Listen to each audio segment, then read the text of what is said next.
The grand ballroom of Ashford House glittered with 1,000 candles, their flames casting dancing shadows across the assembled elite of London society. Lady Eleanor Greystone stood frozen at the centre of it all, her silk gown suddenly feeling like a shroud. The Duke of Thornfield, the man she had loved in secret for 3 years, the man she had protected at the cost of her own reputation, had just turned to the crowd with a cruel smile playing on his lips. "Tell me, Lady Greystone," his voice rang out across the sudden silence, "is it true what they say about your frequent visits to the East End? Such peculiar behaviour for a lady of quality." The words hung in the air like poison. Eleanor felt every eye turn toward her, felt the weight of judgment pressing down on her shoulders. She opened her mouth, but no words came. She could not speak. She could not defend herself, because to do so would be to destroy him. What the Duke did not know, what no one in that glittering room could possibly understand, was that Eleanor Greystone held in her possession a single piece of paper that could end the Duke's life forever. If you are listening to this story, don't forget to click the like button, subscribe to the channel, and tell me in the comments from which part of the world you are listening to this story. I want to know how far it has travelled. The morning sun filtered through the tall windows of Greystone Manor, casting geometric patterns across the Persian carpets that adorned the drawing room. Lady Eleanor Greystone sat with perfect posture on the ivory settee, her fingers moving mechanically across the embroidery hoop in her lap. She had been stitching the same rose for 3 hours, and it still looked more like a malformed cabbage than anything from a garden.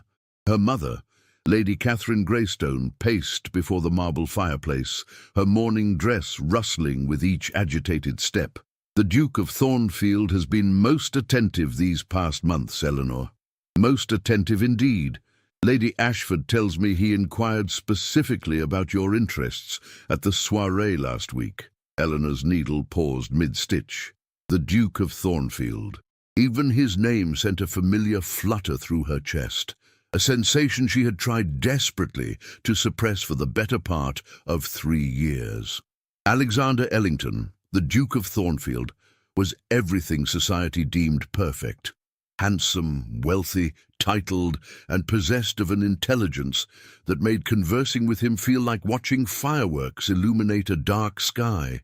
"Mother, I am certain His Grace was merely being polite," Eleanor replied, her voice carefully modulated to reveal nothing of the hope that bloomed treacherously in her heart. "Nonsense!" Lady Catherine turned sharply, her pearl necklace catching the light. "The Ellington family has always been discerning in their associations. If Alexander shows interest, it is never merely polite. You are 22, Eleanor. It is past time we secured your future."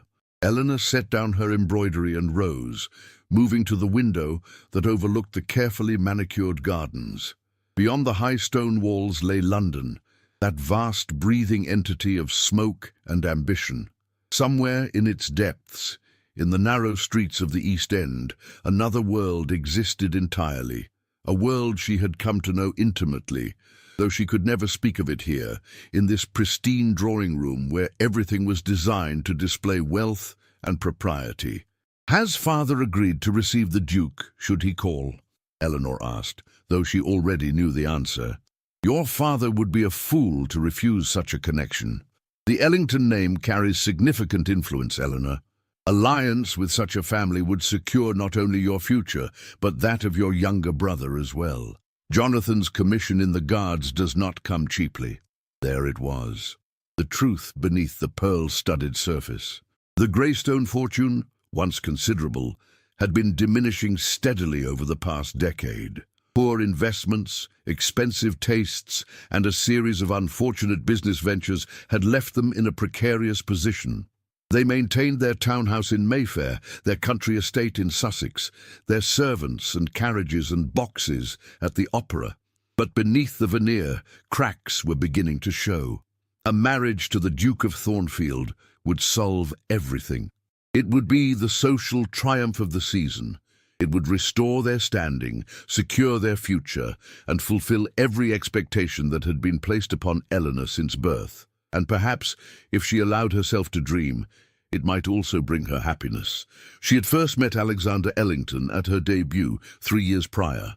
While other young ladies had giggled and simpered, Eleanor had found herself in actual conversation with him about Byron's latest poetry and the political implications of the Reform Act. His grey eyes had focused on her with an intensity that made her feel, for the first time in her carefully constructed life, that someone truly saw her.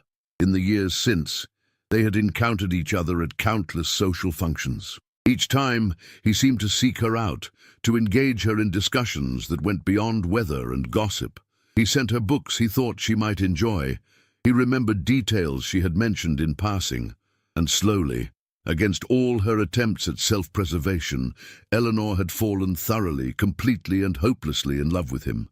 The sound of hooves on the gravel drive drew her attention. A magnificent black carriage, adorned with the Thornfield crest, rolled to a stop before their door. Eleanor's heart leapt into her throat. "He is here," Lady Catherine breathed, rushing to the mirror to check her appearance. "Compose yourself, Eleanor. Remember, you are a Greystone. We do not display our emotions like common merchants' daughters." Eleanor watched as Alexander descended from the carriage, his tall frame moving with the easy confidence of a man who had never questioned his place in the world. His dark hair was slightly windswept, his tailored coat fitting him perfectly across broad shoulders. When he looked up at the house, Eleanor quickly stepped back from the window, her heart pounding. Within minutes, he was announced and shown into the drawing room. Eleanor curtsied deeply, not trusting herself to meet his eyes immediately. "Lady Greystone, Lady Eleanor." His voice was warm, cultured, with that slight aristocratic drawl that marked his class. "Thank you for receiving me on such short notice." "Your Grace, it is always a pleasure," Lady Catherine replied, gesturing to a chair. "Please, sit. I shall have tea brought immediately." The next half-hour passed in a blur of polite conversation. Alexander spoke of his recent trip to his estate in Northumberland, of the renovation work being done on the East Wing, of his plans to improve tenant housing. Eleanor contributed where appropriate, acutely aware of her mother's calculating gaze shifting between them. Finally, Lady Catherine rose with theatrical grace. "Your Grace, if you will excuse me, I must speak with Cook regarding tonight's dinner." "Eleanor, perhaps you might show His Grace the new roses in the garden. They are particularly lovely this time of year." It was a transparent excuse, and everyone knew it. A young lady and gentleman left alone, even in a garden visible from the house, was a calculated risk.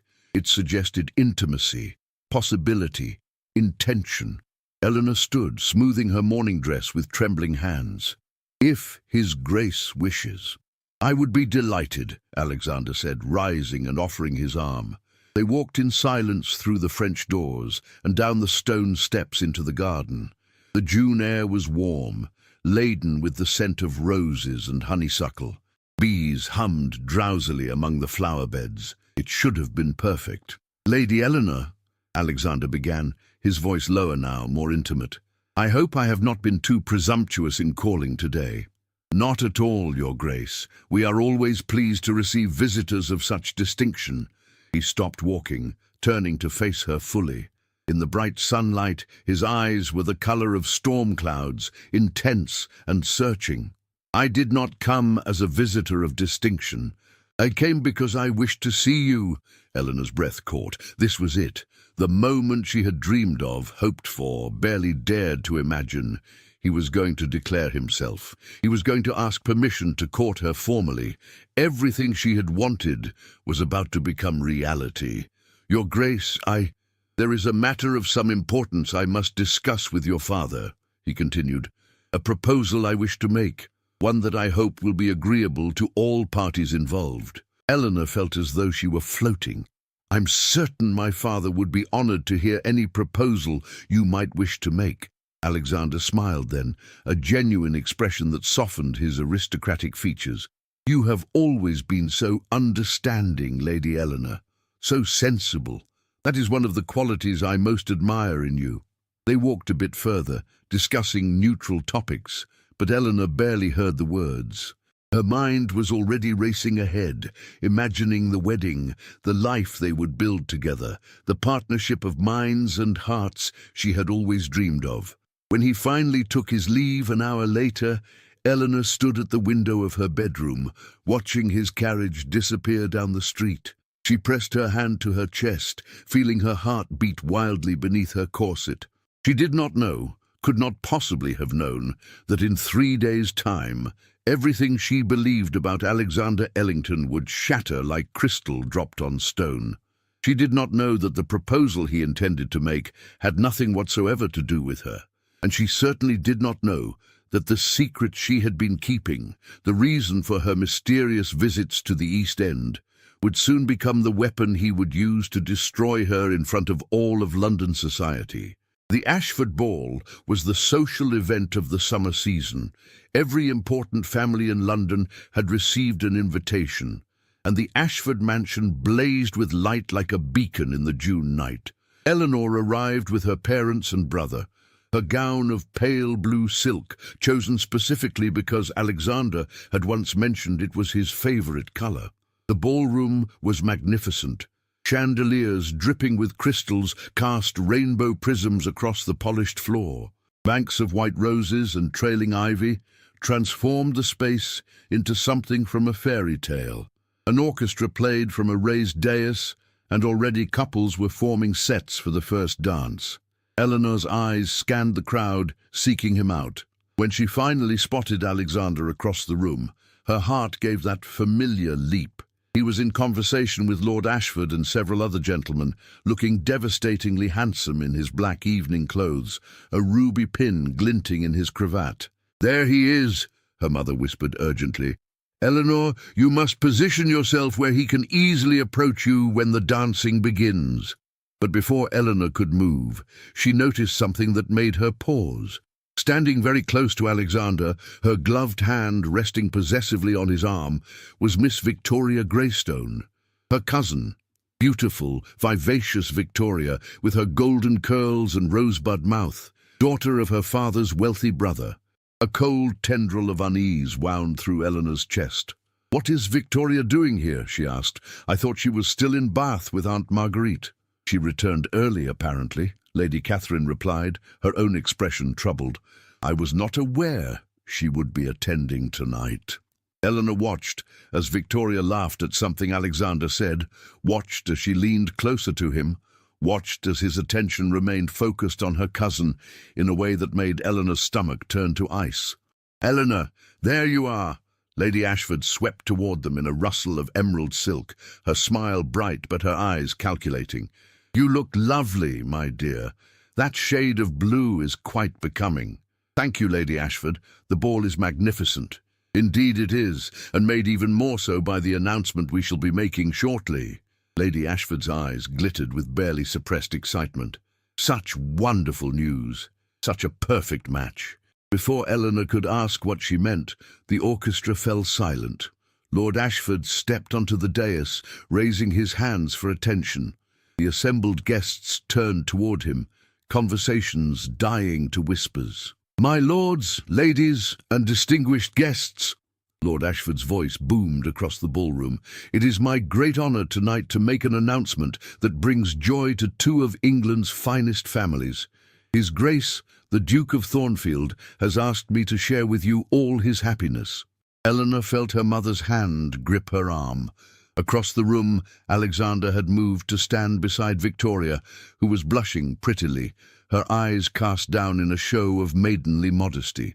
No, this could not be happening. "The Duke of Thornfield has asked for and received permission to marry my dear friend's daughter, Miss Victoria Greystone. The engagement will be formally announced in the Times tomorrow, and we invite you all to join us in celebrating this joyous union." The ballroom erupted in applause and excited chatter. Eleanor stood frozen, unable to move, unable to breathe. She watched as Victoria threw her arms around Alexander, watched as he smiled and accepted the congratulations of those around them, watched as her entire world collapsed into rubble and ash. "I do not understand," her mother whispered, her voice shaking. "He was at our house. He spoke of a proposal. He gave every indication. Apparently we misunderstood, Eleanor heard herself say, though her voice sounded distant, disconnected from her body. How foolish of us. She needed to leave. She needed to escape before the tears burning behind her eyes could fall, before everyone could see her humiliation, before the whispers about the poor, deluded Eleanor Greystone, who had thought a duke would choose her, could begin in earnest. But before she could move, Alexander was approaching, Victoria still clinging to his arm. Eleanor wanted to run, but her training, all those years of lessons in propriety and deportment, kept her rooted to the spot. "Lady Eleanor," Alexander said, his voice warm, seemingly unaware of the knife he had just plunged into her heart. "I hope you will wish us happy." Eleanor forced her lips into something resembling a smile. "Of course, Your Grace. I wish you every happiness." Victoria giggled, a sound like breaking glass. "Oh, Eleanor, is this not wonderful? We shall be cousins by marriage. You must help me plan the wedding. Alexander says it is to be the event of the season." "How delightful," Eleanor managed. Then Alexander did something that would haunt her nightmares for months to come. He leaned closer, his voice dropping so only Eleanor and those immediately around them could hear. "I must thank you, Lady Eleanor, for your assistance in recent months. Your distracting conversations gave me ample opportunity to better know your charming cousin. One might say you were instrumental in bringing us together." The words were delivered with a smile, but there was something in his eyes, something cold and calculating that Eleanor had never seen before. He had used her. All those conversations, all those shared moments, all those books and smiles and seemingly genuine interest. It had all been a strategy to gain access to Victoria without appearing too eager. Before Eleanor could respond, Lady Penelope Hartwick swept past, her voice pitched loud enough for everyone nearby to hear. How charitable of Lady Eleanor to help facilitate the match. Though I suppose one must make oneself useful somehow, particularly when one lacks certain advantages. The implication was clear. Victoria had beauty, had charm, had a substantial dowry from her wealthy father. Eleanor had none of these things in equal measure. She was clever, yes, but cleverness was not what men like the Duke of Thornfield wanted in a wife. "Lady Eleanor," Alexander said, his voice taking on a different tone now, one of casual curiosity that somehow felt more dangerous. "I have been meaning to ask about your frequent trips to the East End. Such an unusual interest for a lady of quality. Charitable work, I presume." The question landed like a blow. Eleanor felt the blood drain from her face. How did he know about that? She had been so careful, so discreet.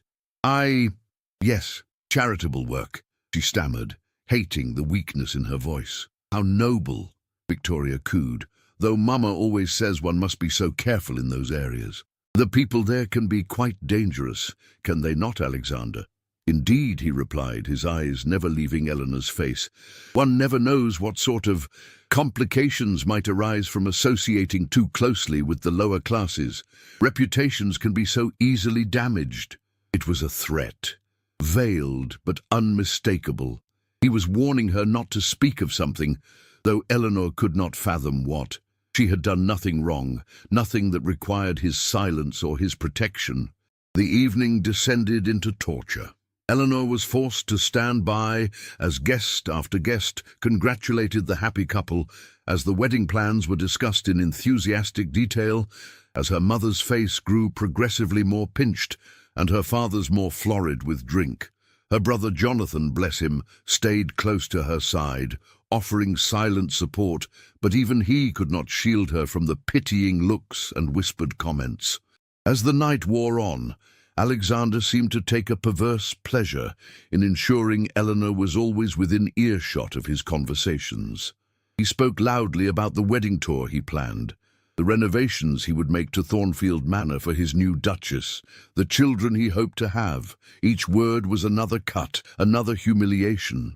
When he mentioned, in a voice that carried across the room, that he had always known exactly what he wanted in a wife, and had been fortunate enough to find it in Victoria, Eleanor finally reached her breaking point. "Excuse me," she murmured to no one in particular, and fled toward the terrace. The night air was cool against her burning face. She gripped the stone balustrade, fighting for composure, fighting against the sobs that threatened to tear free from her chest. "Eleanor!" Jonathan's voice came from behind her. "We should go home." "In a moment. I just need a moment." "That bastard," Jonathan said quietly, fiercely. "The way he looked at you, the things he was implying about your charity work. Eleanor, what is he talking about? What do you do in the East End?" Eleanor shook her head. "It is nothing. Nothing important." But it was everything important. It was the one thing in her life that mattered more than social standing, more than marriage prospects, more than her own broken heart. And somehow, Alexander Ellington knew about it. Somehow, he had discovered her secret. And judging by the threat implicit in his words tonight, he intended to use that knowledge to ensure her silence about something. But what? What could she possibly know that would threaten a man as powerful as the Duke of Thornfield? As she stood on the terrace, the sounds of celebration echoing behind her, Eleanor Greystone made two decisions. First, she would never give Alexander Ellington the satisfaction of seeing her cry over him, and second, she would discover why he was so determined to keep her quiet. What she did not know, what she could not possibly imagine, was that the truth would prove far more devastating than anything she had endured tonight, and that the slipped note that would eventually reveal everything would not come from him, but from someone who had far more at stake than a simple matter of social embarrassment. 3 days after the Ashford ball, Eleanor sat in her bedroom surrounded by packed trunks, her decision made. She could not remain in London, could not endure another moment of pitying looks and whispered gossip, could not risk another encounter with Alexander and Victoria, whose happiness seemed designed specifically to torture her. Her salvation arrived in the form of a letter from her mother's sister, Lady Beatrice Ashworth, a widow who lived in Bath and had long been considered the black sheep of the family for her unconventional views and independent lifestyle. "My dearest Eleanor," the letter read, "I have heard through the family network of your recent disappointment. London society, for all its gilded beauty, has all the warmth and compassion of a marble tomb. Come to Bath. Stay with me as long as you like. The waters may not cure heartbreak, but the distance from wagging tongues certainly helps. Your affectionate aunt, Beatrice." Lady Catherine had been horrified at the suggestion. "Bath is where people go when they are too old or too infirm for proper society, Eleanor. You cannot possibly wish to bury yourself there." But Eleanor's father, surprisingly, had supported the plan. Perhaps he too wished to avoid the daily reminder of their failed social ambitions. Now, as the carriage carried her westward away from London, Eleanor felt something unexpected: relief. With each mile that passed, the tight band around her chest loosened slightly. The countryside rolled past in shades of green and gold, sheep dotting the hills like clouds fallen to earth. Bath revealed itself gradually, the honey-coloured stone of its buildings glowing in the afternoon sun. The city rose in elegant terraces, the architecture speaking of Georgian sensibility and Roman heritage. It was beautiful, but in a quieter way than London, less insistent in its grandeur. Aunt Beatrice's house on Royal Crescent was smaller than Eleanor had expected, but filled with light. The older woman herself was a revelation. Tall and spare, with iron-grey hair she wore in a simple knot rather than the elaborate styles favoured by women of her class. She wore a practical day dress of deep green, and when she embraced Eleanor, she smelled of lavender and peppermint. "There you are," Beatrice said, holding Eleanor at arm's length to examine her face. "Thinner than you should be, and those shadows under your eyes tell me you have not been sleeping. Well, we shall remedy that. Come, I have tea prepared, and then you must rest." Over tea, Beatrice did not pry or offer empty platitudes. Instead, she spoke of Bath, of the new assembly rooms that had opened, of the lending library where one could find books on every conceivable subject, of the pump room where society gathered to take the waters and pretend they enjoyed the sulphuric taste. "I will not ask you to speak of what happened," Beatrice said, pouring more tea. "When you wish to tell me, you will. In the meantime, I have a proposition for you." Eleanor looked up, curious despite her exhaustion. "I volunteer several days a week at a school for children from the working classes. It was founded by a physician, Dr. Elias Everhart, who believes that education should not be the exclusive province of the wealthy. We teach reading, writing, basic mathematics. The children are bright and eager, and we are always in need of more teachers. I thought perhaps you might be interested." The name struck Eleanor like a bell. Everhart. A surname beginning with E, just like Ellington. But this man sounded entirely different from the Duke who had shattered her heart. "I would be very interested," Eleanor said, surprising herself with the quickness of her response. "I have some experience teaching." This was true, though not in any conventional sense. Her visits to the East End of London, the ones that Alexander had somehow discovered and threatened to expose, had been for precisely this purpose. She had been teaching reading and writing to the children of factory workers, using a small rented room near the docks. It had started almost by accident, when she had witnessed a child being beaten for stealing bread and had intervened. The child, a girl of perhaps 8 named Annie, had looked up at her with fierce intelligence, dimmed by hunger and desperation. Eleanor had fed the girl, and then, on impulse, had taught her to read a simple sentence. The joy in Annie's face had been transformative. One child had become 2, then 5, then a dozen. Eleanor had spent her own allowance to rent the room, to buy slates and chalk and primers. She had told no one, knowing her parents would forbid such dangerous involvement with the lower classes. How Alexander had discovered it, she still did not know. But his threat to expose her had been real. Such behavior would have been seen as scandalous, inappropriate, even dangerous. A lady of quality associating so closely with the poor, teaching them to read, to think, to question their place in society. It was practically revolutionary. "Then it is settled," Beatrice said, her eyes sharp and knowing. "We begin tomorrow morning." The school was housed in a converted stable behind a chapel, its rough stone walls covered with climbing roses. Inside, it was simple but clean, with long tables and benches, a blackboard at one end, and windows that let in generous light. When Eleanor arrived with Beatrice the next morning, a dozen children were already assembled, ranging in age from perhaps 5 to 14. And standing at the front of the room, writing mathematical equations on the board, was a man who made Eleanor pause in the doorway. Dr. Elias Everhart was nothing like the men of her social circle.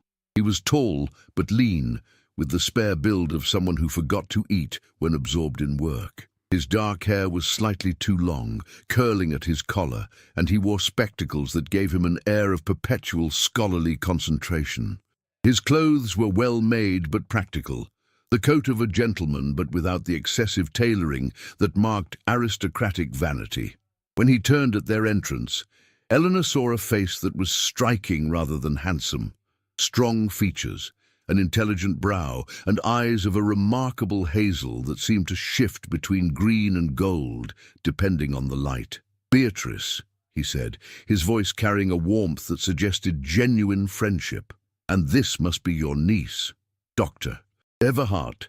May I present Lady Eleanor Greystone, Eleanor, Dr. Elias Everhart, the founder of this establishment and the bane of Bath's more conservative residents." Elias smiled, a quick flash of humour that transformed his serious face. "Lady Ashworth exaggerates. I am merely the bane of those who believe education should be rationed like expensive wine." He bowed to Eleanor, a gesture that was respectful, but not obsequious. She found herself studying him, noting the ink stains on his fingers, the slight weariness around his eyes that spoke of late nights and early mornings. "Lady Eleanor," he said, "your aunt tells me you are interested in teaching. Have you experience?" "Some," Eleanor replied carefully. "In London, I taught children to read. Basic literacy, primarily." Something flickered in Elias's eyes. Interest, assessment, approval. "Excellent. We need help with the younger children. They are just learning their letters. Would you be comfortable with that level? And so began Eleanor's new life. Each morning, she arrived at the school with Beatrice and spent hours working with the children. They were nothing like the pampered youth of her own class. These children were thin and often dirty, their clothes patched, their hands rough from work, but their minds were sharp, their hunger for knowledge palpable. There was Thomas, age 7, who worked in a bakery before dawn and could already add complex sums in his head. Sarah, 10 years old, who helped her mother with laundry and had taught herself to read by studying discarded newspapers. William, barely 6, with a gift for memorization that allowed him to recite entire passages after hearing them once. Eleanor found herself completely absorbed in the work. For the first time since the Ashford ball, hours would pass without her thinking of Alexander, without the weight of humiliation pressing down on her chest. And always there was Dr. Everhart, Elias, as Beatrice insisted she call him when they were at the school. He moved through the room with quiet authority, helping one child with a difficult problem, praising another's progress, kneeling beside a small girl who was struggling not to cry over a broken slate. Eleanor found herself watching him when she thought he was not looking, watching the way he listened to the children with complete attention, as though their questions were as important as any posed by the Royal Society. Watching the way his face lit up when a child suddenly understood a concept they had been struggling with. Watching the gentle patience he displayed, even when exhausted. One afternoon, several weeks into her time in Bath, Eleanor was cleaning the blackboard after the children had left when Elias spoke from behind her. "You are very good with them." She turned, surprised. He was standing near one of the windows, the late afternoon sun casting him in warm light. "They make it easy," she replied. "They want so desperately to learn."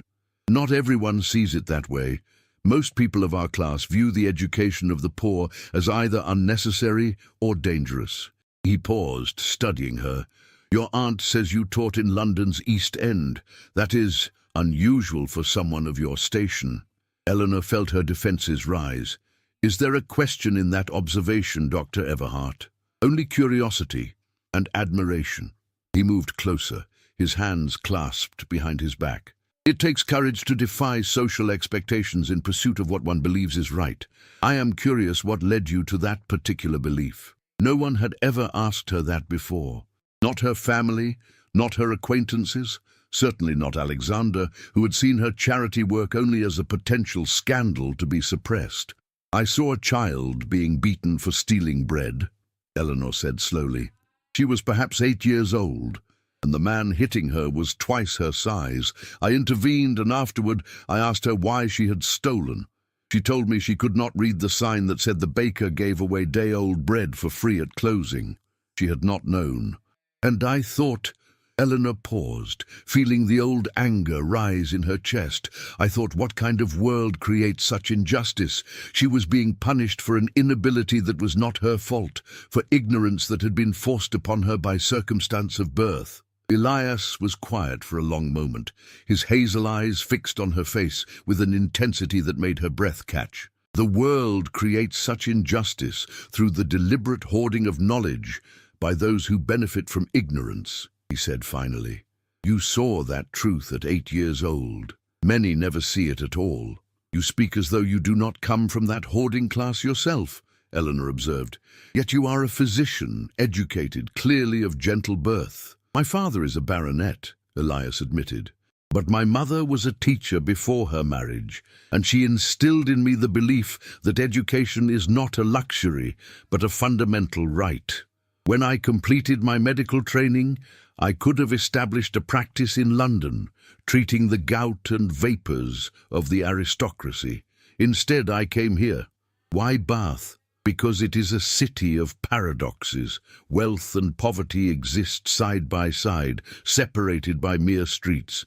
The rich come here to take the waters and promenade. The poor live in the shadows of those grand terraces, working as servants and labourers.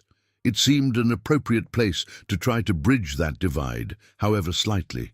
Over the following weeks, Eleanor found herself in increasingly frequent conversation with Elias. He lent her books, not the approved literature for ladies, but works of philosophy, political economy, educational theory.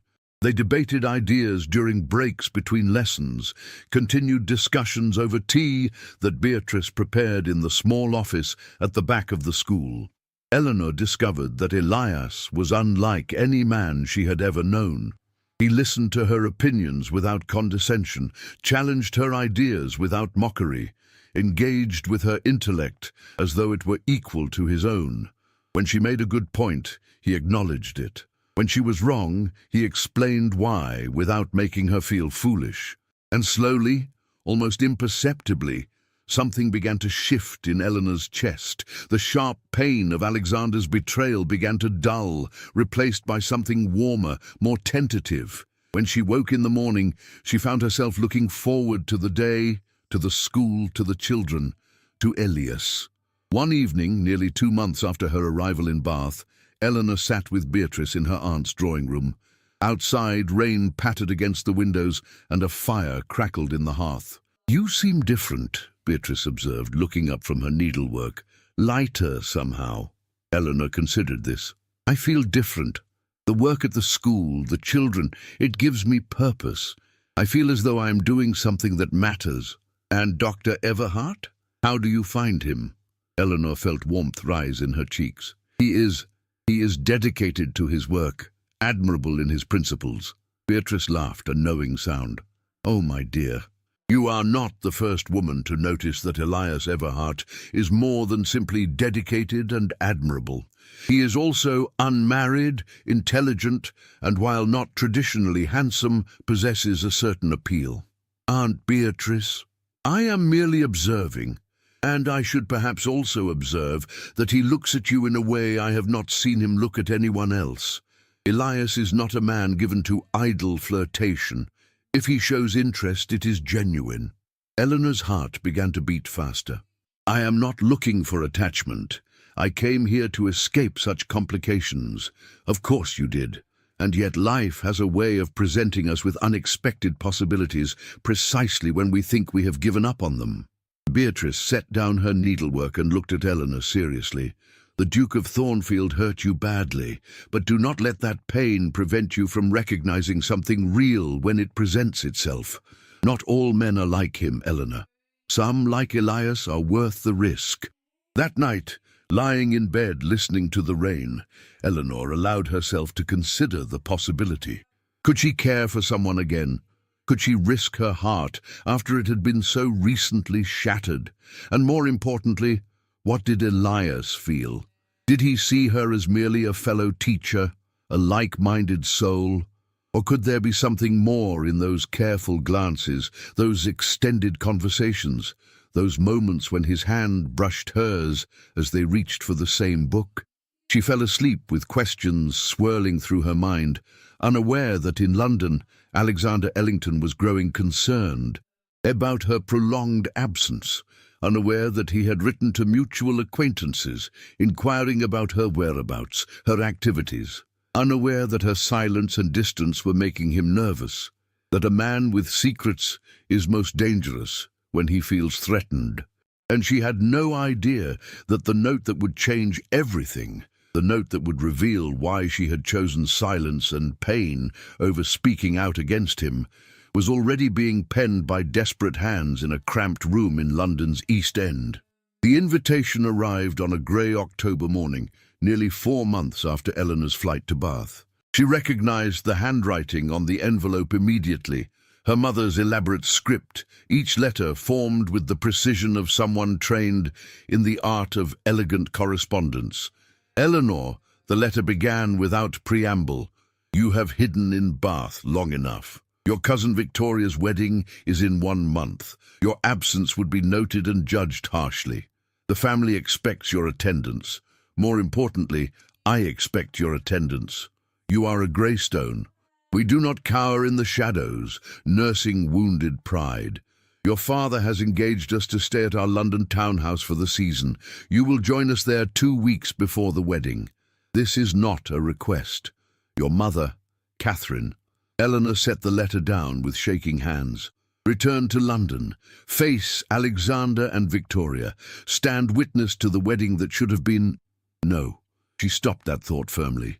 That wedding was never meant to be hers. She had been fooling herself, building castles in her imagination, while Alexander had been pursuing his true objective all along. "Bad news?" Beatrice asked, entering the breakfast room with her usual energetic stride. "My mother demands I return to London for Victoria's wedding." "Ah!" Beatrice poured herself tea and sat down. "And will you go?" "I must. To refuse would cause a family rift that would follow me the rest of my life." "True, but perhaps it is not entirely a bad thing." Beatrice added sugar to her tea, a faintly knowing smile playing on her lips. "You have changed these past months, Eleanor, grown stronger. You are not the same heartbroken girl who arrived on my doorstep in June. Let them see what they lost when they overlooked you." Eleanor wanted to argue, but the words died on her lips. Beatrice was right. She had changed.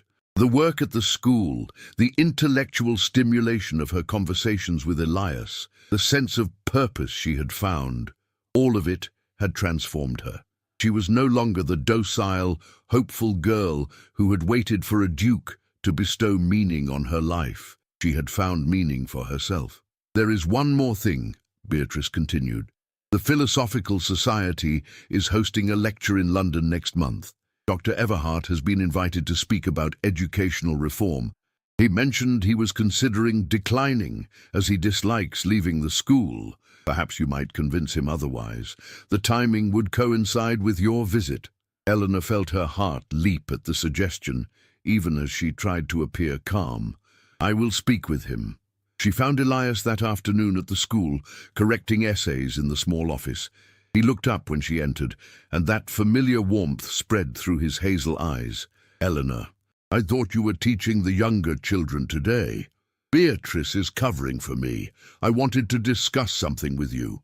She sat in the chair opposite his desk, suddenly nervous. "I have been called back to London for a family obligation. I will be gone for at least 2 weeks, possibly longer." Something flickered across Elias's face. Disappointment, perhaps, though it was gone too quickly for her to be certain. "I see. The children will miss you, as will I." He said the last part quietly, his eyes dropping to the papers before him. "Beatrice mentioned you have been invited to lecture in London for the Philosophical Society." "Yes, though I had not planned to accept. The school will survive without you for a few days," Eleanor interrupted gently. "And your ideas deserve a wider audience than Bath can provide. Elias, what you are doing here is important. Imagine what you could accomplish if you had support from influential patrons in London. The lecture could be the beginning of something larger." He looked at her for a long moment, and Eleanor felt the weight of that gaze, the intelligence and intensity focused entirely on her. "Would you be in London at the same time?" he asked. "Yes." "Then I will accept." He set down his pen with deliberate care. "Eleanor, before you leave, there is something I must say. These past months, working alongside you, speaking with you, it has been among the happiest of my life. You have a brilliant mind and a compassionate heart, and I find myself—" He paused, seeming to struggle with the words. "I find myself hoping that your return to London is temporary, that you will come back to Bath, to the school, to—" He stopped, his jaw tightening. Eleanor's breath caught. "To?" he prompted softly. "To me," he finished, meeting her eyes. "I know I have no right to ask. I'm not wealthy or titled. I cannot offer you the life you were born to expect, but I can offer you a partnership of minds, a shared purpose, and a regard that goes beyond mere affection. If you would consider—" "Yes," Eleanor said, the word escaping before she could think better of it. "Yes, Elias, I will come back. To the school. To you." The smile that broke across his face was like sunrise. He stood, rounding the desk, and took her hands in his. "You are certain? Because once I begin to hope it will be difficult to—" Eleanor rose on her toes and kissed him, cutting off the words. It was brief, chaste, nothing like the passionate embraces described in novels. But it was real and honest, and when they pulled apart, Eleanor felt as though she had finally found her place in the world. 2 weeks later, Eleanor stood in her family's London townhouse, bracing herself for re-entry into society. The Philosophical Society lecture was scheduled for the same evening as a pre-wedding soirée at the Ellington townhouse. Alexander's attempt to establish Victoria as his Duchess-to-be in the eyes of London society. Eleanor had carefully chosen to attend the lecture instead. Her mother had been furious, her father resigned, but Eleanor had held firm. She would attend some pre-wedding events, but not all. She would maintain propriety, but she would also maintain her dignity. The lecture hall was crowded with London's intellectual elite, physicians, professors, politicians interested in reform. Eleanor sat near the front, her heart swelling with pride as Elias took the stage. He spoke eloquently about educational access, about the waste of human potential when learning was restricted by class, about the moral imperative of an enlightened society to educate all its members. He was brilliant, passionate but precise, idealistic but grounded in practical proposals. Eleanor watched as the audience leaned forward, engaged, convinced. After the lecture, during the reception, Eleanor circulated through the crowd, discussing Elias's ideas with various attendees.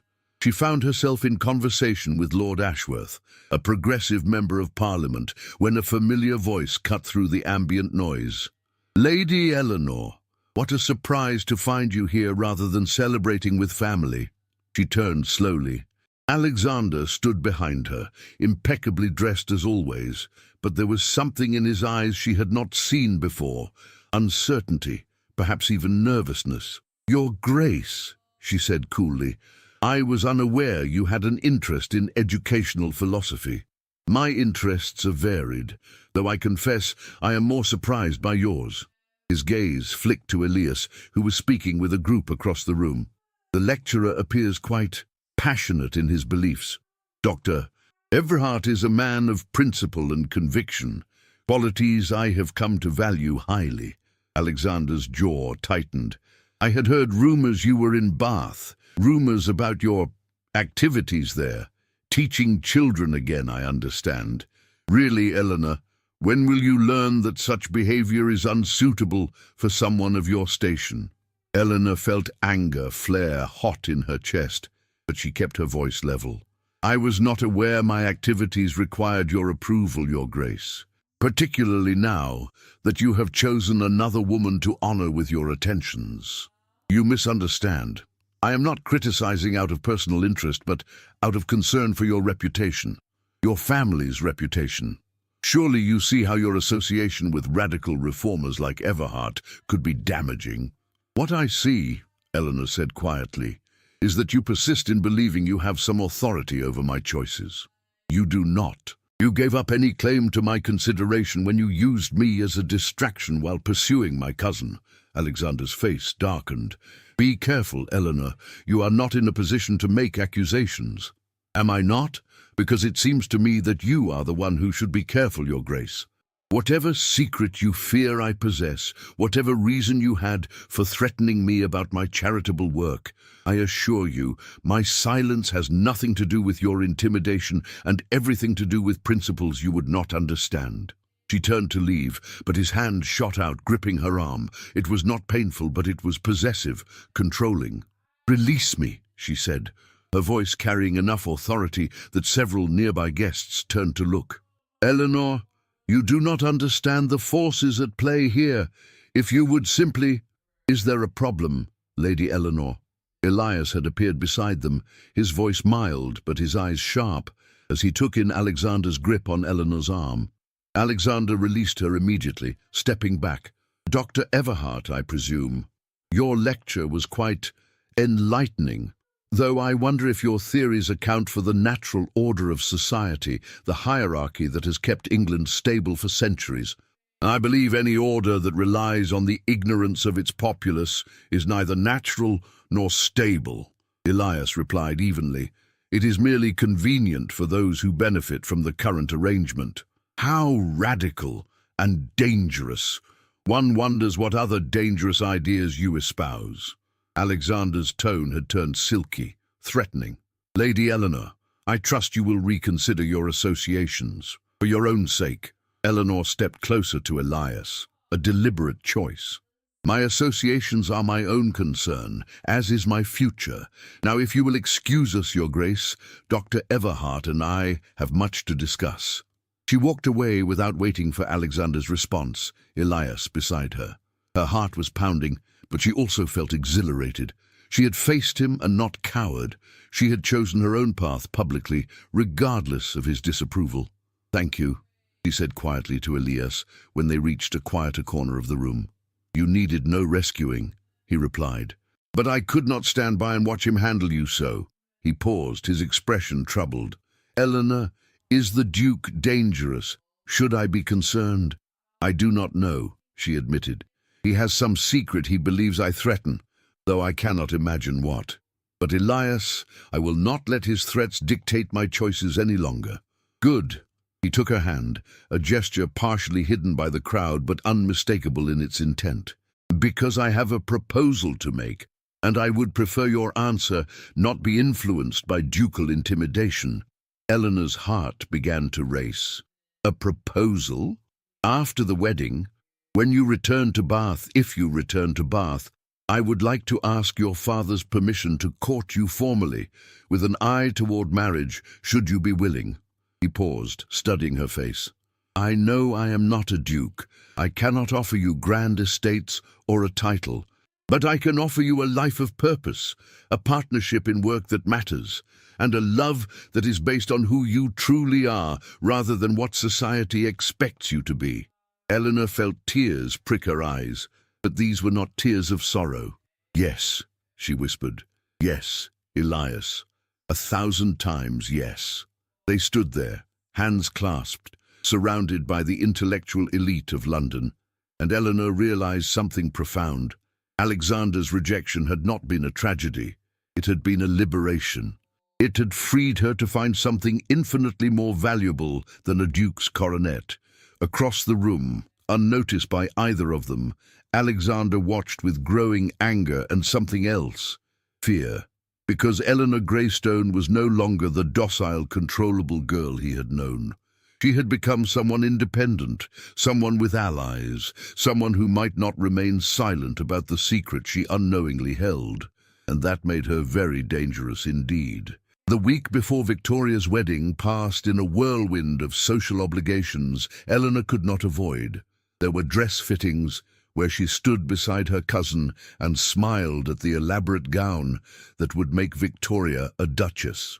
There were dinner parties, where she made polite conversation with guests who watched her with barely concealed curiosity, waiting to see if she would crack under the pressure. There were afternoon teas, where older ladies discussed the match in glowing terms while shooting pitying glances in Eleanor's direction. Through it all, Eleanor maintained her composure. She congratulated Victoria with genuine civility.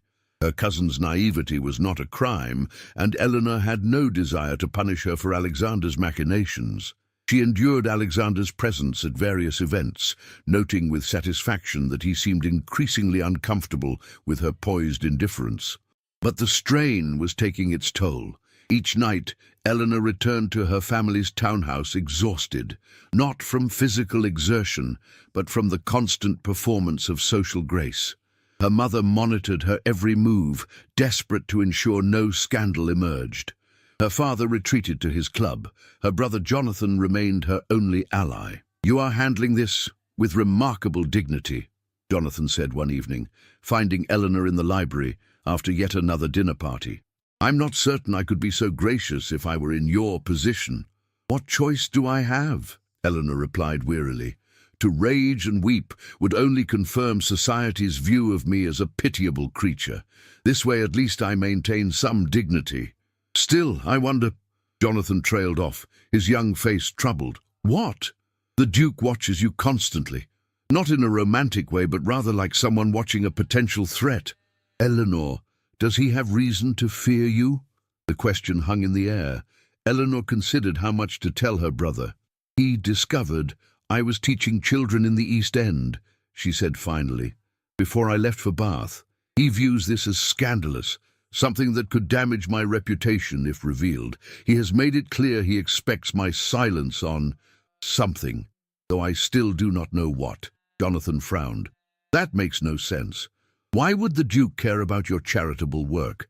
Unless—" his eyes widened. "Unless it is not your work he fears you know about, but something you might have witnessed during that work. Eleanor, where exactly was your school located?" "Near the docks, in Whitechapel." Eleanor felt a chill run down her spine. "Jonathan, what are you thinking?"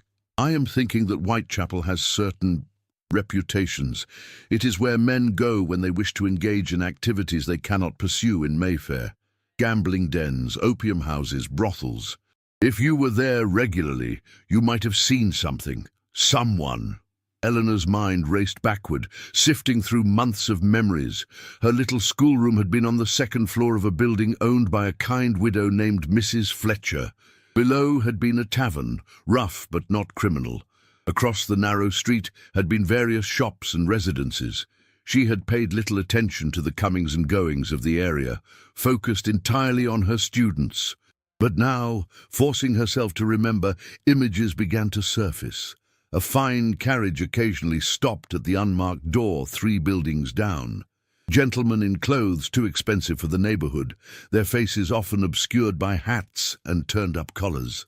She had assumed they were visiting some merchant or moneylender, conducting business they preferred to keep private. Had one of those gentlemen been Alexander? Had he frequented some establishment there and feared she had recognized him? "It is possible," Eleanor admitted slowly, "though I paid little attention at the time, and I certainly never saw the Duke himself." "But he might not know that," Jonathan pointed out. "If he learned you spent time in that area, he might assume you saw more than you did. The threat of exposure might be enough to concern him." But before Eleanor could respond, a commotion at the front door drew their attention. Raised voices, one of them her mother's, the other unfamiliar, but female and desperate. Eleanor and Jonathan hurried to the entrance hall. Lady Catherine stood facing a young woman in threadbare clothes. Her face flushed with indignation. "I have told you, we do not entertain such visitors. Whatever your business, it is not with this household. Now leave before I summon the constable." "Please," the young woman begged, and Eleanor's heart clenched as she recognized her. "Please, I must speak with Lady Eleanor. It is a matter of life and death. Please." "Annie?" Eleanor pushed past her mother. "Annie Fletcher, is that you?" The girl, for she was barely 16, though poverty had aged her, looked up with desperate hope. "Lady Eleanor! Oh, thank God! I went to Bath, but they said you had returned to London. I did not know where else to go." Eleanor took in Annie's appearance properly. The girl was thin to the point of emaciation, her dress torn and stained. But more concerning were the bruises visible on her arms, the split lip, the terror in her eyes. "Catherine, this is one of my students," Eleanor said firmly. "She will be admitted. Jonathan, please help Miss Fletcher into the drawing room. I will attend to her shortly." "Eleanor, we are hosting guests tonight," her mother protested. "We cannot have such a person in our home when—" "Then I will take her to the kitchen, but I will speak with her, mother. This is not a matter for debate." Eleanor guided Annie through the house to the kitchen, where the cook and maid stared but quickly provided a chair and tea at Eleanor's request. Only when Annie held a warm cup in her shaking hands did Eleanor speak. "Tell me what has happened." Annie's story spilled out in broken sentences. After Eleanor had left London, the school in Whitechapel had continued for a few weeks under Mrs. Fletcher's supervision. Then, one night, men had come. Gentlemen, Annie insisted, not street thugs. They had destroyed the schoolroom, burned the books, and warned Mrs. Fletcher that if she continued to harbour such activities, worse would follow. Mrs. Fletcher, frightened for her own safety and that of her remaining children, had closed the school. Annie, who had been living with the Fletchers after her own mother died, had been forced to seek work. She had found employment as a scullery maid at a large house in Belgravia. "It were the Duke's house," Annie whispered. "The Duke of Thornfield. I did not know at first, but I heard the other servants talking. He were to be married, and they was preparing for a grand wedding. Eleanor felt ice settle in her stomach. Go on. I were working in the kitchen late at night when I heard voices in the hall near the servants' stairs. The Duke were speaking to another gentleman, and they did not know I was there in the shadows. Annie's voice dropped even lower. The Duke were angry, my lady. He was saying how some woman might cause trouble, how she had been in Whitechapel and might have seen too much. The other gentleman said they should ensure her silence, even if it required drastic measures. Eleanor's hands had gone cold. Did they mention a name? Yours, my lady, they spoke your name, Lady Eleanor Greystone. Annie began to cry. I was so frightened. I did not know what to do, so She reached into her bodice and withdrew a crumpled piece of paper. I wrote down what I heard, everything. I thought if I gave it to you, you could protect yourself. But the Duke, he discovered me yesterday. He did not see what I wrote, but he knew I had been listening. He had his steward beat me and throw me out without reference. Eleanor took the paper with shaking hands. On it, in Annie's careful, still developing script, was a detailed account of a conversation.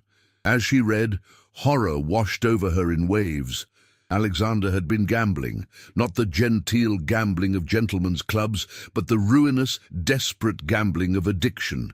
He had accumulated massive debts to dangerous men, debts that threatened not only his fortune, but his life. To clear these debts, he had needed to marry someone with a substantial fortune, Victoria's fortune. Her uncle had settled a generous sum on his daughter, knowing she would need it to attract a suitable husband. Alexander had courted Victoria specifically for that money. But there was more. According to Annie's note, Alexander feared that Eleanor had seen him at one of the gambling dens near her school. He had been there frequently, often late at night, and had apparently spotted Eleanor arriving or departing from her teaching. He could not be certain what she had seen, but the risk of exposure was too great. A scandal about gambling with criminals would destroy him, make him unmarriageable, or at minimum allow Victoria's father to break the engagement. So he had threatened Eleanor into silence about her charity work, using the scandal that would ruin her to ensure she said nothing about what she might have witnessed. He had destroyed her school to remove any reason for her to return to that area. And now, according to the conversation Annie had overheard, he was considering more permanent solutions to ensure Eleanor's silence. "He is going to hurt you, my lady," Annie whispered. "I heard it in his voice. Once he is married and has secured Miss Victoria's fortune, he plans to—" She could not finish the sentence. Eleanor sat back, her mind reeling. Alexander Ellington, the Duke of Thornfield, the man she had once loved, was not only a fortune hunter and a gambler, but potentially a murderer, and she had evidence of his crimes in her hands.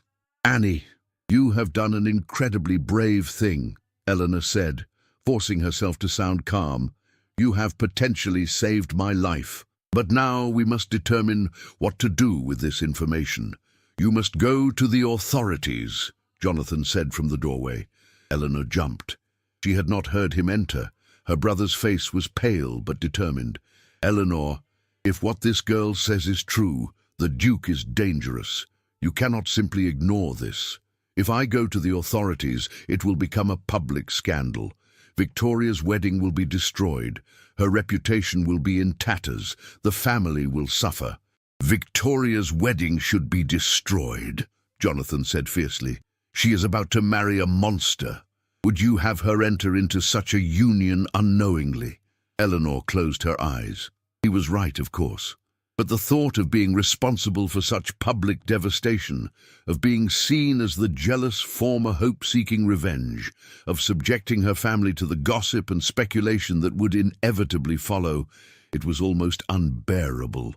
"There is another option," came a voice from the kitchen entrance. Elias stood there, his medical bag in hand. He must have arrived for the dinner her mother was hosting.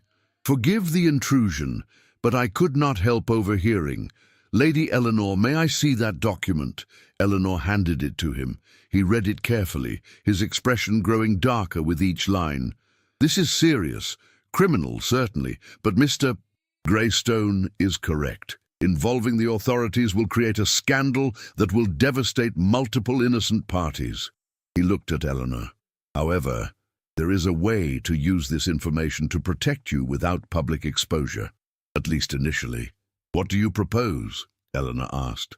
Confront the Duke privately. Make it clear you possess evidence of his crimes. Demand that he release Miss Victoria from the engagement. He can cite business concerns or personal revelation, anything that preserves her reputation. In exchange, you will not make the gambling debts and threats public. Elias set the paper down. It is blackmail, yes, but sometimes one must fight fire with fire. And if he refuses, if he calls my bluff, then you go public and let society judge him accordingly. Elias knelt beside Eleanor's chair. But you will not face this alone. I will be there. Jonathan will be there. You have allies now, Eleanor. You are not the isolated girl he threatened months ago. Eleanor looked between Elias, Jonathan, and young Annie, who, despite her terror, had risked everything to warn her. They were right. She could not marry Alexander off to her cousin, could not allow him to profit from his schemes, could not live in fear of his threats. Very well, she said, straightening her shoulders. Tomorrow, before the wedding, I will speak with the Duke, and I will end this one way or another. That night, Eleanor barely slept. She rehearsed what she would say, how she would present the evidence, how she would stand firm against whatever threats or manipulations Alexander might employ. She thought of Victoria, innocent and excited about her wedding, unaware of the darkness she was about to marry into. And she thought of Elias, who had stood beside her without hesitation, ready to support her through whatever came next. That, more than anything, gave her courage. The next morning, Eleanor sent a note to the Ellington townhouse, requesting a private audience with the Duke on a matter of urgent importance. He agreed immediately, perhaps too immediately, confirming her suspicion that he had been expecting some confrontation. She arrived with Elias and Jonathan. Though they waited in the carriage while she went inside, the butler showed her to Alexander's private study, a masculine room of dark wood and leather. Alexander stood by the window, his back to her initially. When he turned, his expression was carefully neutral. Eleanor, how unexpected. I trust this urgent matter is truly worth disturbing my wedding preparations. Eleanor reached into her reticule and withdrew Annie's note. I believe you will find it worth your time, Your Grace. She watched his face as he read, watched the color drain from his cheeks, watched his hands begin to tremble slightly. Where did you get this? He asked, his voice barely controlled. That is irrelevant. What matters is that I now possess evidence of your gambling debts, your fortune hunting, and your threats against my person. Evidence that, if made public, would destroy not only your wedding, but your entire position in society. Alexander crumpled the paper in his fist. You have no idea what you are threatening. The men I owe money to, they will kill me if this marriage does not proceed. Victoria's dowry is the only thing keeping me alive. Then you should have thought of that before you gambled away your fortune, Eleanor said coldly, and before you threatened me. I never threatened you. I needed to ensure your silence about the gambling. I knew you had seen me in Whitechapel. I could not risk you mentioning it to Victoria's father.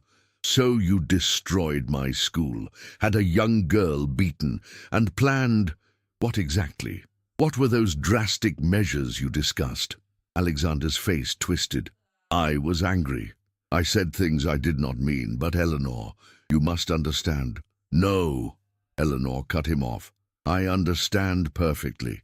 You are a desperate man who has made terrible choices. But I will not allow you to drag my cousin into your destruction. Here is what will happen. You will call off the wedding. Tonight, at the pre-wedding dinner, you will announce that due to irreconcilable differences in life philosophy, you and Victoria have mutually agreed to end the engagement. You will be apologetic, sad but firm. You will ensure Victoria's reputation remains intact. And if I refuse, Then I deliver this evidence to Victoria's father, to the Times, and to every gossip in London. Your gambling debts will become public knowledge. The men you owe will know you cannot pay, and you will face the consequences of your own actions." They stood facing each other, the air thick with tension. Finally, Alexander's shoulders slumped. "You have become hard, Eleanor." "No," she replied. "I have simply learned that sometimes silence and pain are not the answer. Sometimes speaking the truth, however difficult, is the only moral choice." Alexander nodded slowly. "I will do as you ask, but know this. You have made a powerful enemy today. I would rather have a powerful enemy than a weak conscience." Eleanor turned and walked from the study, from the townhouse, from the life she might have led as a duchess, to a man with no honor. She climbed into the carriage where Elias and Jonathan waited, and only when the door closed behind her did she allow herself to shake. "It is done," she said. "He will end the engagement." Elias took her hand. "You were magnificent." And then, that evening, at the pre-wedding dinner attended by both families, Alexander Ellington stood and made his announcement. There was shock, there was speculation, there were tears from Victoria. But Eleanor noticed her cousin's tears seemed more from embarrassment than heartbreak. Perhaps deep down, Victoria had sensed something was wrong. Later, when Eleanor found Victoria alone in a retiring room, her cousin looked at her with surprising clarity. "You did this," Victoria said. "It was not an accusation, merely a statement." "I did what had to be done," Eleanor replied. "He was after my money, was he not?" Victoria's voice was calm, resigned. "I am not as naive as everyone believes. I suspected, but I wanted to be a duchess so badly that I ignored my doubts." Eleanor felt a surge of compassion. "You deserve better, Victoria. We both do." Victoria laughed, a short, bitter sound. "Well, at least now I have the chance to find it. Thank you, Eleanor. Truly." 2 days later, Eleanor returned to Bath with Elias, leaving London and its dramas behind. The scandal would continue for weeks, but she was no longer part of it. She had made her choice, had chosen truth over silence, action over pain, and she had chosen a life with a man who valued her mind, her principles, and her courage. A life of purpose and meaning, teaching children who would grow up to change the world. As the carriage carried them westward, Elias sleeping against her shoulder, Eleanor finally understood that sometimes the greatest tragedy is not a broken heart, but a life spent in silence when the truth demands to be spoken. Spring arrived in Bath with an explosion of colour. Wisteria cascaded over stone walls, daffodils nodded in window boxes, and the air carried the sweet scent of apple blossoms from the surrounding countryside. Eleanor stood in the doorway of what had once been a converted stable and was now a proper school, watching as 50 children bent over their slates, the scratch of chalk the only sound in the concentrated silence. It had been 6 months since the confrontation with Alexander, 6 months since the scandal that had consumed London society for precisely 2 weeks before fading into the backdrop of newer gossip. Eleanor had returned to Bath the day after Victoria's wedding was cancelled, and she had not looked back. Much had changed in those months. The success of Elias's London lecture had brought unexpected support from progressive members of Parliament. A modest grant had been secured for educational initiatives, enough to expand the school, to hire additional teachers, to provide books and materials for twice as many students. Eleanor had thrown herself into the work with renewed passion. She taught reading in the mornings, mathematics in the afternoons. She developed a curriculum specifically designed for working children who could not attend regular school hours. She wrote letters to potential donors, organized fundraising events, and slowly built a network of support for educational access. But the most significant change was personal. 3 months after her return, Elias had formally asked her father for permission to marry her. Lord Greystone, chastened by the near disaster with Alexander and impressed by Elias's growing reputation, had given his blessing. Lady Catherine had been less enthusiastic. A physician, even one from genteel birth, was not what she had envisioned for her daughter. But even she could not deny that Eleanor was happier than she had ever been. The wedding had been small, held in Bath's Abbey Church with only close family and friends in attendance. Eleanor had worn a simple gown of ivory silk, carried wildflowers instead of hothouse roses. When Elias had looked at her during the ceremony, his hazel eyes shining with love and respect, Eleanor had known with absolute certainty that she had chosen correctly. Now, as Mrs. Eleanor Everhart, she lived in a comfortable townhouse near the school, close enough to Beatrice for frequent visits, but independent, building a life based on partnership rather than subordination. Elias consulted her on his medical practice decisions. She consulted him on school curriculum. They spent evenings reading together, debating philosophy and politics, planning expansions of their educational program. Mrs. Everhart? A small voice pulled Eleanor from her reflections. Thomas, now 8 years old and reading at a level far beyond his years, stood beside her. "I have finished the essay you assigned. Would you read it?" Eleanor took the paper, her heart swelling as she scanned his careful handwriting. The essay discussed the importance of education in creating social mobility, written with a sophistication that would have impressed any university don. "Thomas, this is exceptional. You have a gift for expressing complex ideas clearly." The boy beamed. "Dr. Everhart said that is the goal of all good writing, to make complicated things simple so everyone can understand." "He is quite right. And you have mastered that skill." Eleanor crouched to his level. "Thomas, have you thought about what you want to do when you are older?" "I want to be a teacher, like you and Dr. Everhart. I want to help other children learn." His face grew serious. "Before you came, Mrs. Everhart, I thought I would work in the bakery my whole life. That was my future, and I accepted it. But you taught me to read, and that changed everything. Now I know there are other possibilities. I want to show other children that too." Eleanor felt tears prick her eyes. "You will make an excellent teacher, Thomas. I have no doubt." After the students left for the day, Eleanor and Elias walked home together through Bath's elegant streets. The spring evening was warm, the light golden, and Eleanor felt a contentment so profound it almost frightened her. "Beatrice sent a letter," Elias said as they walked. "She says the London papers are reporting that the Duke of Thornfield has left England. Apparently his debts caught up with him, and he fled to the continent to avoid his creditors." Eleanor absorbed this information without surprise. "And Victoria?" "Engaged to a baronet from Shropshire. A quiet man, apparently, but kind. Beatrice says your cousin seems genuinely happy." "Good. She deserves happiness." Eleanor paused, looking up at her husband. "Do you ever regret that I brought such drama into your life? That scandal and threats came with marrying me?" Elias stopped walking, turning to face her fully. "Eleanor, you brought light into my life, purpose and partnership, and a love I never thought I would find. Any drama was temporary. What we have built together, the school, the students, our life, that is permanent, that is real." He kissed her then, gently in the middle of the street, unconcerned with who might see.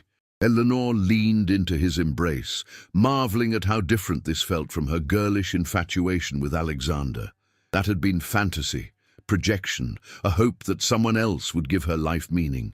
This was partnership, mutual respect, shared values. This was love built on truth rather than illusion. That evening, as they sat together in their drawing room, Elias reading a medical journal while Eleanor corrected student essays, a knock came at the door. Their maid showed in a young man, perhaps 20, well-dressed but with the nervous manner of someone unused to such errands. "Mrs. Everhart, my name is James Mitchell. I am employed as a clerk by Victoria. That is, Lady Victoria Prescott now. She asked me to deliver this to you personally." He handed Eleanor a sealed letter. She thanked him and waited until he departed before opening it. "Dearest Eleanor," Victoria had written, "I am married now, as you have likely heard, to Sir Thomas Prescott. He is everything I did not know I wanted, kind, thoughtful, genuinely interested in my opinions. I am happy, cousin, truly happy, in a way I never would have been as the Duchess of Thornfield. I write to tell you something I learned recently that I thought you should know. The Duke, before his flight to France, wrote to several people spreading rumors about you, claiming you had blackmailed him, that you were jealous and vindictive, that your school was a cover for radical political activities. Most dismissed these claims as the desperate slanders of a disgraced man, but some believed him. I have spent the past months quietly counteracting these rumors. I have told anyone who would listen the truth, that you saved me from a disastrous marriage, that your school is a noble endeavor, that any accusations against your character are false. My husband, who has connections in government, has also vouched for your work. I tell you this not to alarm you, but so you understand you have allies, Eleanor. You changed the course of my life, and I will not stand by while anyone tries to damage your reputation. Thank you for having the courage I lacked. Your grateful cousin, Victoria. Eleanor passed the letter to Elias, her throat tight with emotion. Even now, Alexander was trying to hurt her, to punish her for refusing to be silent. But this time, she had something she had not possessed before, a network of support, people who believed in her and her work, who would stand against slander. He cannot hurt us, Elias said quietly, reading her thoughts as he so often did. Whatever lies he spreads, the truth of what we do here speaks louder. And it was true. In the weeks and months that followed, Eleanor heard occasionally about rumors circulating in London about the radical Mrs. Everhart and her dangerously progressive school. But she also received letters of support from former students' families, donations from sympathetic patrons, and invitations to speak about educational reform. The school continued to grow. By the following year, they had expanded to 3 locations across Bath. Thomas, true to his word, began training as a junior teacher. Sarah published an essay in a local paper about the importance of education for girls, drawing attention to their program. William, with his remarkable memory, was being sponsored by a patron to attend university. 2 years after her marriage, Eleanor stood before a gathering of the Society for Educational Advancement in London, invited to speak about her methods and results.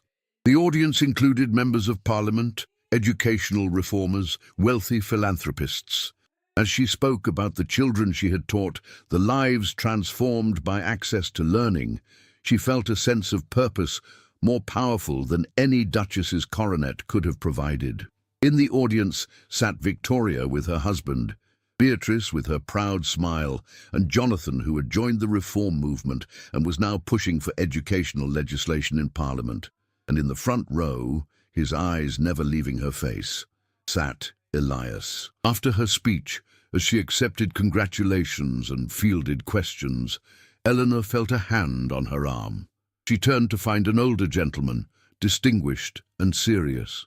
Mrs. Everhart, I am Lord Hartwell, Chair of the Educational Reform Committee. Your work is precisely what we have been advocating for. We would like to discuss the possibility of government support for expanding your model across England. Schools in every major city, trained teachers, a standardized curriculum that serves all children regardless of class. Eleanor's heart raced. This was beyond anything she had imagined. I would be honored to discuss such possibilities, Lord Hartwell. As the evening continued, as plans were made and connections forged, Eleanor found herself reflecting on the path that had brought her here. The humiliation at the Ashford ball had felt like the end of her world. Alexander's public mockery had seemed to define her, to trap her in a narrative of failure and rejection. But she had refused to stay trapped. She had chosen truth over silence, courage over safety, purpose over social approval. She had spoken when staying silent would have been easier. She had acted when accepting pain would have been simpler. And in doing so, she had found not just survival, but flourishing. She had found love, partnership, meaningful work, and a life that extended far beyond the narrow confines of society's expectations. Later that night, lying in bed beside Elias in their London hotel, Eleanor thought about Alexander. She wondered where he was now, what he was doing, whether he ever thought about the life he might have had if he had chosen honor over ambition, truth over deception. She did not hate him anymore. She almost pitied him, because in trying to use her silence and fear to build his own fortune, he had inadvertently given her the greatest gift, the realization that she did not need a duke or anyone else to define her worth. "What are you thinking?" Elias asked, his voice drowsy. "I am thinking that I am grateful," Eleanor replied, "for everything that happened, even the painful parts, because it all led me here, to this moment, to this life, to you." Elias pulled her closer. The Duke's note, the one that revealed his threats, Annie's note, she was brave to write it. "She saved my life, and in doing so she changed her own. Did I tell you? Annie is now training as one of our teachers. She has a gift for working with the youngest children." "You see," Elias murmured, "when you help one person, you create ripples that extend outward in ways you cannot predict. That is the power of choosing to act rather than remain silent." Eleanor smiled in the darkness. The Duke had mocked her in crowds, had tried to break her spirit, had threatened her into painful silence. But a single slipped note, written by a frightened girl who had learned to write because Eleanor refused to accept injustice, had revealed the truth. And that truth had set them all free. Not just Eleanor, but Victoria, saved from a disastrous marriage. Annie, given opportunities she could never have imagined. Thomas, Sarah, William, and dozens of other children whose futures had been transformed by access to education. Even Victoria's husband and Eleanor's brother, inspired to work for reform that would benefit thousands more. One woman's refusal to remain silent had created waves of change that were still spreading outward. As Eleanor drifted towards sleep, she thought of all the young girls in England who were told their value lay only in beauty, dowry, and docile obedience. She thought of how many talents were wasted, how many brilliant minds were stifled, how many lives were constrained by arbitrary rules about class and gender, and she thought about how her school and others like it could begin to change that, how education could be the key that unlocked potential, that gave children choices rather than predetermined fates, that transformed subjects into citizens. The Duke of Thornfield had tried to use her silence as a weapon against her. He had believed that shame and fear would keep her controllable, that the threat of social ruin would ensure her compliance. He had been wrong, because Eleanor had learned something he never would, that true power comes not from controlling others through fear, but from standing firm in one's principles regardless of the cost. That courage is not the absence of fear, but the decision to act despite it. That silence in the face of injustice is itself an injustice. The slipped note that revealed Alexander's threats had been written by a working-class girl whose life Eleanor had changed by refusing to accept that some people deserved education while others did not. That note, in turn, had freed Eleanor to speak her own truth, to expose corruption, to choose a path based on conscience rather than compliance. And now, years later, that initial choice to teach a hungry child to read had blossomed into a movement that was changing hundreds of lives. Sometimes, Eleanor reflected, the most revolutionary act is simply refusing to accept the world as it is. Refusing to be silent when speaking up might cost you something. Refusing to comply with injustice even when resistance is painful. The Duke had mocked her, threatened her, tried to break her, but in the end, she had broken free, and in doing so, she had helped others break free as well. That, Eleanor decided as sleep finally claimed her, was the truest measure of a life well lived. Not titles or wealth or social position, but the positive change one created in the world by having the courage to choose truth over comfortable lies, action over passive acceptance, and voice over silence. The note that revealed why she had chosen silence and pain, Annie's brave testimony, had also revealed the path forward. Not through continued silence and endured pain, but through speaking out, through standing up, through refusing to let fear dictate her choices. And Eleanor Everhart, formerly Eleanor Greystone, had taken that path, and she would never look back. If you are listening to this story, don't forget to click the like button, subscribe to the channel, and tell me in the comments from which part of the world you are listening to this story. I want to know how far it has traveled.